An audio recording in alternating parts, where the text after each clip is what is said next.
My wife had an affair with her therapist. I am 41 male and my wife is 35 female, and we have been together for 13 years and have been married for 7. We have 2 daughters, one 6.5 and the other 1.5. Until the birth of our second daughter, we had what I considered a loving marriage. After the birth, my wife began showing signs of postpartum depression. She was on parental leave, isolated at home with the baby, and felt increasingly disconnected from her career and social life. She is naturally sociable, active, and energetic, loves her profession, and thrives in a fast-paced environment where she organizes events and interacts with many people. At the same time, I was working long days, taking our older daughter to and from kindergarten, helping with the children and house at night, and waking up several times with the baby. I had almost completely given up my friends, hobbies, and time for myself so that my wife could go out and have some freedom from the house. The painful irony is that she eventually began seeing me as a man without passions or initiative, precisely because I had abandoned those parts of myself to support her. During the same period, I was going through a difficult recruitment process for an important and much better paid job. For me, it was not simply a career move. In the years before that, I had lost my mother very quickly to cancer, managed several property transactions and the purchase of our new home, carried significant financial pressure, and gradually lost confidence in my previous job. This opportunity felt like a chance to stand up again and recover a part of myself that had disappeared. Looking back, however, I believe that what represented hope and professional recovery for me may have intensified something painful in her. I was beginning a new and important chapter while she felt trapped at home, isolated with the baby, and increasingly distant from her own professional identity. I believe that contrast contributed to her depression and resentment, even though I was trying to build something better for our whole family. Our marriage became increasingly tense. She often told me I did not see her, I did not understand her, and I was not the same man she needed. Our sex life had resumed after the pregnancy, but she began criticizing my performance and placing pressure on me in ways that she never had before. Now we're moving on to the next chapter where he says how the therapy began. Oh, I love the way he's writing this.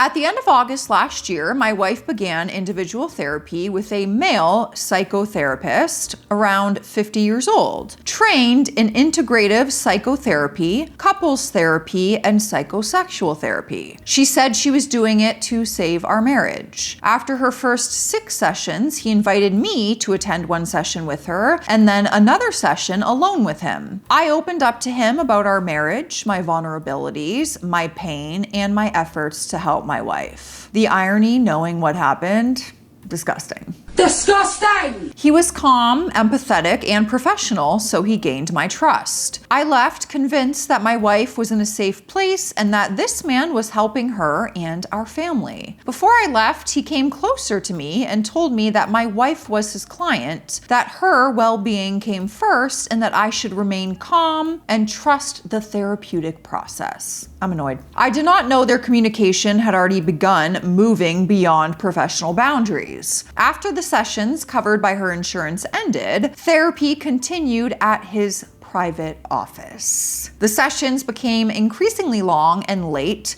sometimes ending around midnight. Oh boy. The payments were always made in cash without receipts. While she was with him, I stayed home with our daughters. I fed them, bathed them, read to them, and I put them to sleep. She began spending a great deal of time getting ready for therapy, dressing carefully, and wearing perfume. When I questioned it, she told me I was a hypocrite because I left the house every day while she remained isolated with the baby. I accepted that explanation because I trusted her. She also began protecting her phone and received frequent messages from him. She sometimes forwarded me his articles or advice to support her position during our arguments. So many red flags. I'm getting buried over here. He also became involved in areas that had nothing to do with ordinary therapy. One night, when she went to the hospital with severe throat pain, she contacted him instead of calling me. He advised her medically and tried to obtain antibiotics for her. She later blamed me for falling asleep at home with the children, even though she had never called me. She increasingly used his supposed validation against me, especially regarding our intimate life. She began giving me scores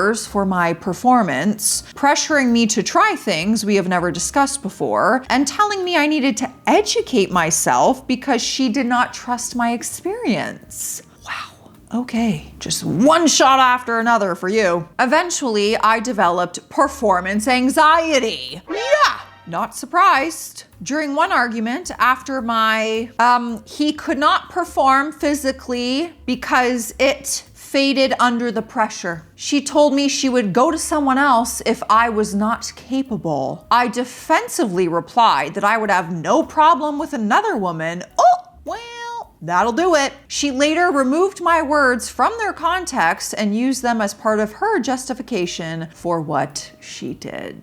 Now we're moving on to the next chapter titled The Affair. At the beginning of October, I confronted her because therapy seemed to be making our marriage worse, not better. She became defensive and told me I did not understand her, did not support her, and I was interfering with the process that was supposed to save our marriage. I almost called the therapist to ask why everything was deteriorating, but I remembered his instruction to remain calm and trust him. I began doubting my own instincts and believing that I was really the problem. After D-Day, I learned that their first sexual encounter had happened in his office shortly before my wife had an IUD inserted. According to her, he jumped on her and initiated something I can't say. We'll call it the pregame before the deed, if you catch my drift. Towards the end of October, I began a new job that had meant so much to me. It was a position I was proud of and one in which I desperately wanted to prove myself. Instead of feeling supported during those first difficult days, I was dealing with constant conflict at home, accusations, emotional pressure, and the growing feeling that something was deeply wrong. On the morning of an extremely important day at my new job, she sent me a message proposing that we separate temporarily. I immediately called her, tried to calm her down, and I took the blame upon myself. That evening, she went out saying that she needed space. In reality, she had met the therapist and they had pre-gamed in his car while I was messaging her, asking where she was and begging her to come home. On our anniversary, after an entire day of accusations against me, she went out alone and met him again. I only learned about that meeting many months after D-Day. For anyone who doesn't know what D-Day is, it's essentially the day that the affair came to. She was caught, he found out. That is D-Day. The following evening, after another argument, I was convinced she was going to meet him. Before leaving, I made sure that both daughters were safely asleep and that our older daughter had a way to contact either one of us if she woke up and became frightened. I followed my wife by car, but she did not meet him that night. She actually sat alone in a parking lot. That convinced me that I was sick, paranoid, and unfairly accusing her. The following day, I sent her an apologetic message. I told her directly that I suspected she might be cheating and that I did not think I could ever overcome something like that, but that I was suppressing my suspicions and choosing to trust her. Oh my God, the irony. She denied everything, became affectionate, and discussed taking a short trip together so that we could reconnect. Yeah, because she knows you're onto her. Only after D-Day did I discover that immediately after reassuring me and reviving my trust again, she had sent the therapist a love message describing him as profound, attentive, affectionate, and someone who listened to her, prioritized her, and showed her what she considered to be true love. Don't even get me started how inappropriate and wrong this is with him being in the position of a therapist. That's messed up. Completely taking advantage of the situation of the client in a vulnerable time, but also illegal. A few days later, our younger daughter became seriously ill and my wife spent more than a week in the hospital with her. Even then, she continued distancing herself from me and telling me that I was not the man she needed. After the hospitalization, I took some time off work to be with her. We were intimate and we used a rubber for the first time in our entire relationship because she said she was afraid of an infection following her IUD insertion. Only after D-Day did I learn that just a few days later, she went to the therapist's home on 2 separate occasions and had unprotected intimacy with him. At the end of November, she suddenly became affectionate towards me again.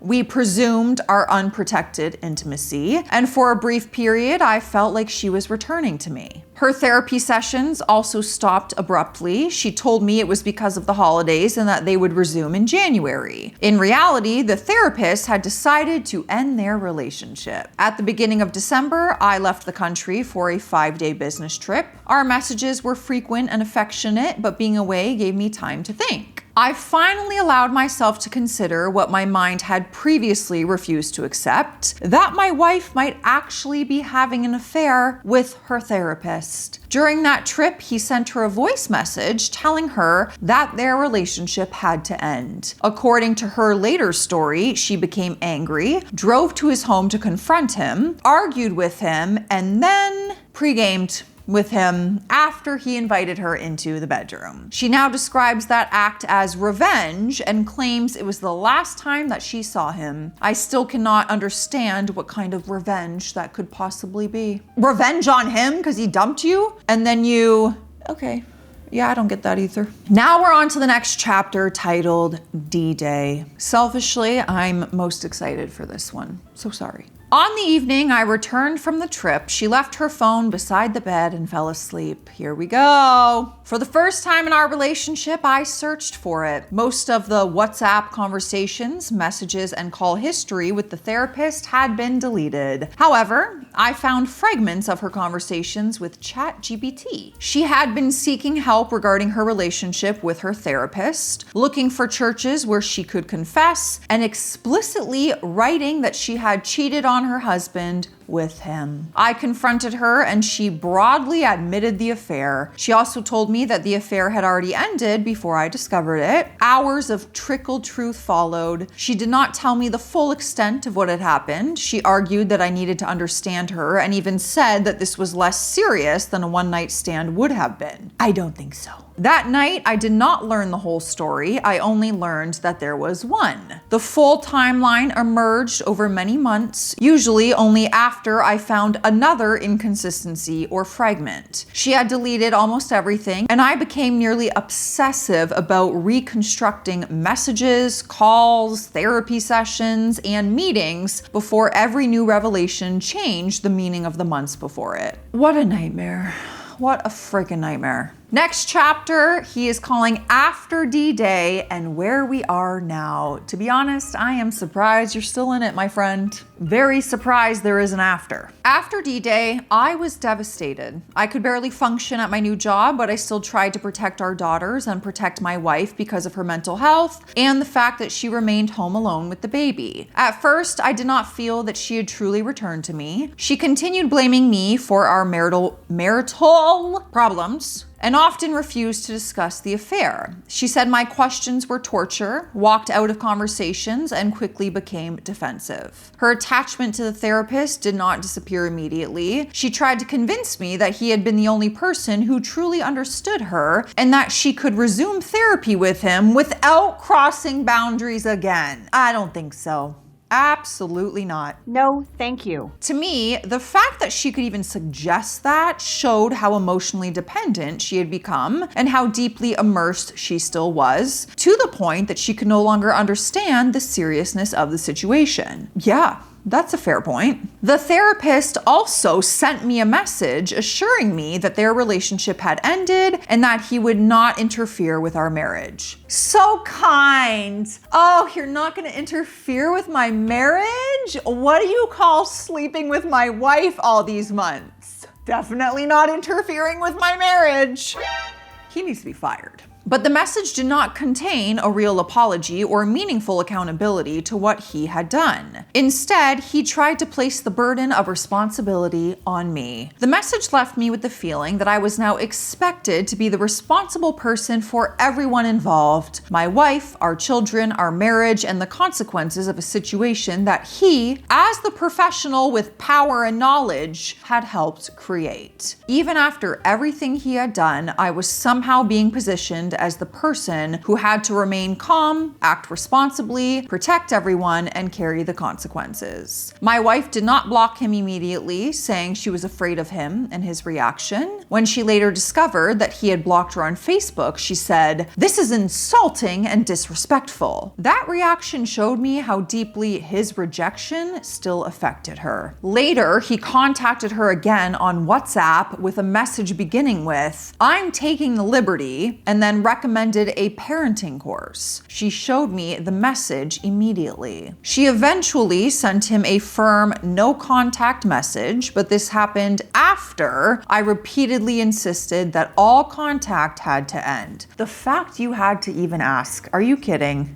My man, we gotta, Not solely because she had independently reached that decision. Our current couples therapist is a woman who specializes in infidelity, and both of us feel safe with her. She is exceptionally patient, attentive, balanced, and highly competent. She listens carefully to both of us, does not simply take one other person's side, and creates enough space for both of us to actually speak honestly without feeling judged or dismissed. What would that therapist have to say? Hey, my wife slept with her therapist. That therapist is probably like, report them. We both trust her and feel that she is genuinely trying to help us individually and as a couple. She believes that a professional complaint should be filed against the therapist who had the affair with my wife. No brainer. This subject, however, has caused repeated and very painful arguments between my wife and me. At times, my wife strongly opposed the complaint. She said that she was afraid he might retaliate, expose something, or somehow hurt our family. I do not know how realistic that danger is, but her fear appeared genuine and intense. During one argument about the complaint, she suddenly snapped and told me how deeply in love with him she had been. Hearing that, while I was already struggling with the sexual details, the lies, and her continued protection of him was devastating. I don't know how you're still in this. I really, bless you. Bless you, you're better than I.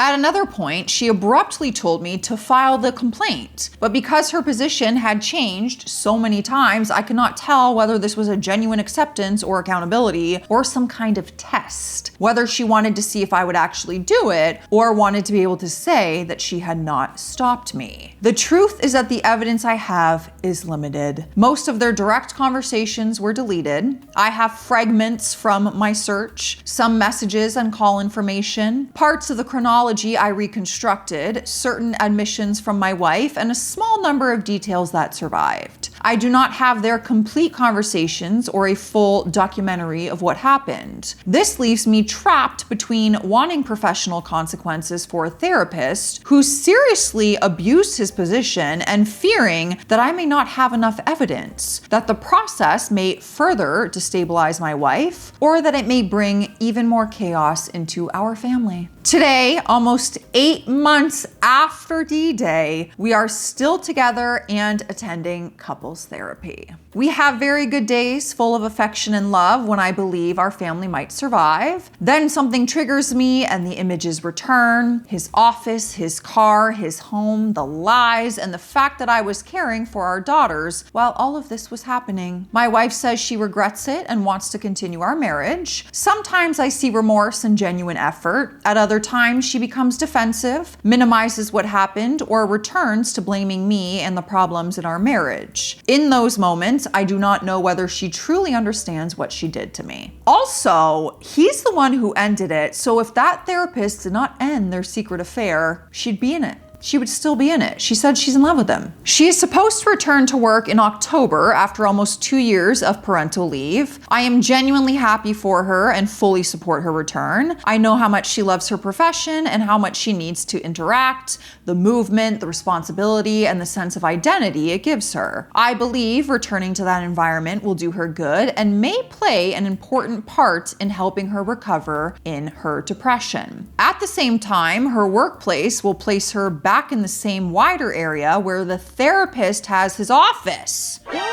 They're in the same building? And she has told me she's afraid of accidentally meeting him and does not know how she would react. Her return to work also makes me feel deeply unsafe for another reason. I no longer trust her. These feelings do not come from wanting to prevent her from returning or from believing she should remain isolated at home. I want her to go back, rebuild her professional life, feel fulfilled again, and become healthier. But the trust that once allowed me to support her freedom without fear has been destroyed. Until now, she has spent most of her time at home, and even under those circumstances, my mind constantly searches for danger. Once she returns to an active professional and social life, with meetings, events, colleagues, travel, and periods where I cannot know where she is, I do not know how I will manage the anxiety. I do not want to control her life, monitor her movements, or become a person who constantly checks and suspects, but I also no longer possess the trust that once allowed me to give her complete freedom without fear. I have not left, but I also cannot say that I have fully chosen to stay. I still love her and I'm afraid to leave, partly because of her depression, her mental health, and the fact that she is often alone with our baby. But I am also afraid because I do not want to destroy everything we have built together. I do not want to destroy our family, our home, the life we created through the years of work and sacrifice, or the sense of stability and love our daughters have known. Our house is not just a building to me. It represents years of struggle, loss, work, hope, and the future I believed we were building together. Our daughters are the center of my life. The thought of dividing our home, changing their childhood, and breaking apart the family they know is almost unbearable. At the same time, I'm afraid that by trying to protect everyone else and preserve everything we built, I am once again postponing my own pain and slowly losing myself. I do not know whether our good days are the beginning of genuine healing or only pauses between moments when the trauma returns. I do not know whether I now have the complete truth. I do not know whether I will feel safe when she returns to work or whether trust can exist again without surveillance and fear. And I do not know whether a marriage can be rebuilt when, even after discovery, the betrayed partner still has to fight for the truth, accountability, and the complete end of contact with the other person. We've got a pretty exciting comment section to get to apparently because he answered a lot and provided some more information. So we're gonna jump into it, but first,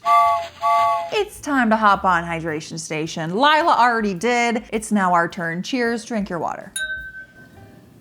Hi friends, just a quick note. I have a big announcement coming soon. It's gonna be really fun. And I'm getting to post all the behind the scenes of that news. And it's gonna be posted on my second channel. So you're probably gonna wanna follow along. I can't wait to share. It's gonna be, y'all are gonna be like, what? But it's wild. So make sure you follow at Life with Joss. It is linked in every video description. I mean, if you want, if you care.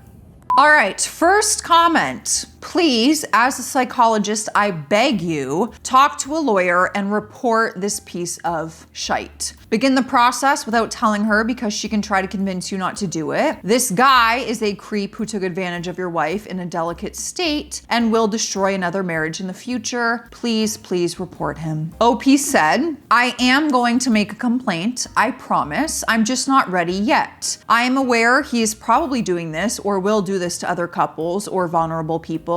It's not revenge, nor do I seek revenge. I take it as a responsibility. As legally usable proof, I have the text that he sent me. Here is the exact translation in English. I took out our real names. Oh my God, I'm so excited. Selfishly. So rude of me, honestly. All right, so this is what the therapist texted him word for word. He starts with his name. Do you think you can find the strength for us to talk on the phone? I was really scared by how wife sounded on the phone. She is desperate and God forbid she does something. She always told me that you are the best man. I understand your anger. I have it too, along with a lot of shame and guilt. But the fate of 5 people literally depends on you and your wisdom. A wounded man is dangerous and wants to hurt others in turn. I said 5 people? There are more. My mother, your parents. Shut up. Shut up. I feel like the ground should swallow me up. I effed up big time, but protect your family and what you love. Please, if you want my opinion as well, I don't. Let's meet when things calm down. I send you my heartfelt regards. I know they don't matter. I will go to a priest too. This is certainly the greatest ordeal. Forgive me, with a bunch of exclamation marks. Annoyed.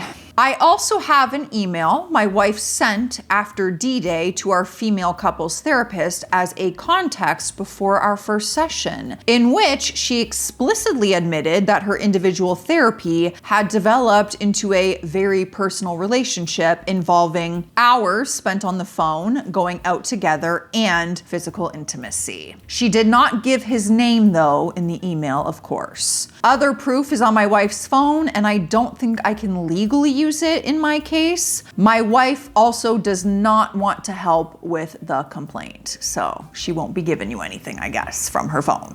Next comment, I suspect he is already sleeping with other patients. OP responded to that and said, or maybe he really fell in love with my wife and risked his career, right? I found that he has 10,000 plus following, not followers, on his TikTok account, and over 90% of them are women.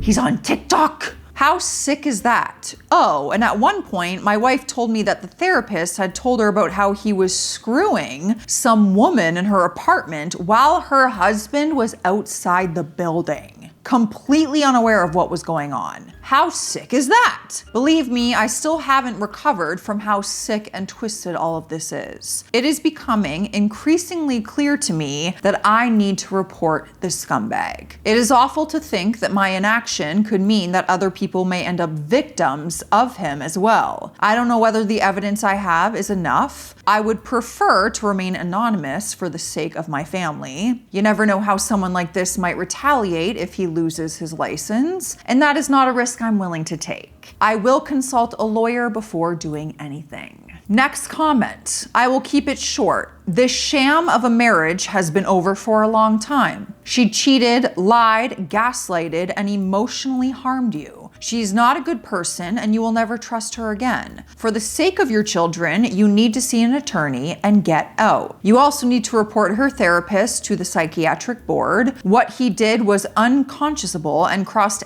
every professional and legal boundary. Don't you think you've endured enough? Stop being her doormat and finally stand up for yourself. If you don't have the courage to do it for yourself, do it for your kids. They don't deserve a front row seat to a dysfunctional marriage. It will ultimately cause them serious emotional damage and difficulties in adult relationships. Your inaction will contribute to that damage if you don't act. Go see an attorney immediately, gray rock and stop interacting with her, check out emotionally, do not give her more opportunities to hurt or emasculate you.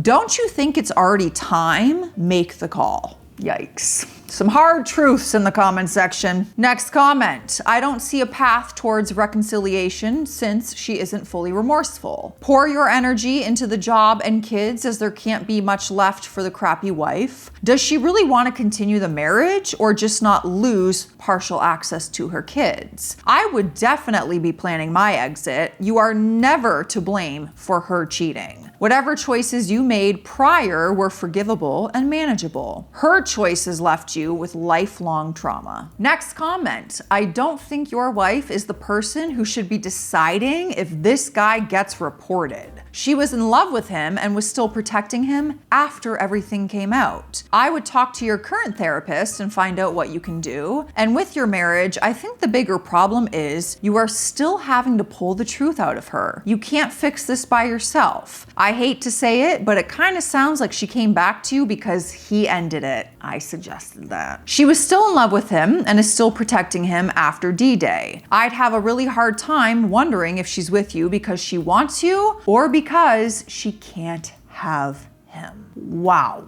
What a story. And to think that someone's actually out there going through this breaks my heart. I understand it's entertaining, but I don't wish this upon anybody. Let me know your thoughts on this entire thing, you guys. Stay classy out there. Stay sassy. I will see you tomorrow. Go on, get.